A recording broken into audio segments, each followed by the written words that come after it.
Homélie par Cardinal Jorge Mejía, archiviste et bibliothécaire de la SRI.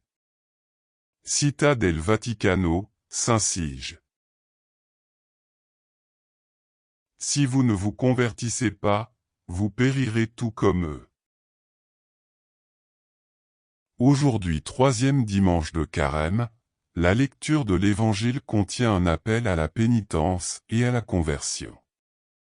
Ou plutôt, l'exigence d'un changement de vie. Se convertir signifie, dans le langage de l'Évangile, changer d'attitude intérieure, et aussi de style extérieur. C'est l'un des mots les plus utilisés dans l'Évangile. Souvenons-nous qu'avant la venue du Seigneur Jésus, Saint Jean-Baptiste résumait sa prédication par cette même expression. Il prêchait un baptême de conversion. Et, aussitôt après, la prédication de Jésus est résumée par ces mots, « Convertissez-vous et croyez à l'Évangile ». La lecture d'aujourd'hui a cependant des caractéristiques propres, qui requièrent une attention fidèle et une réponse à la hauteur. L'on peut dire que la première partie, avec ses deux références historiques, le sang répandu par Pilate et la tour effondrée, contient une menace. Impossible de le dire autrement. Nous regrettons ces deux malheurs, à l'époque soufferts et pleurés, mais Jésus-Christ, très sérieusement, nous dit à tous, si vous ne changez pas de vie, vous périrez tout comme eux.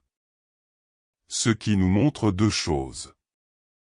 D'abord, le sérieux absolu de l'engagement chrétien. Ensuite, qu'en ne nous y efforçant pas comme Dieu le veut, nous prenons le risque d'une mort, non dans ce monde, mais bien pire, dans l'autre, la perdition éternelle. Les deux morts de notre texte ne sont que les figures d'une autre mort, sans comparaison avec les premières. Chacun saura en quoi consiste pour lui cette exigence de changement. Personne n'est épargné. Si cela nous inquiète, la seconde partie nous console.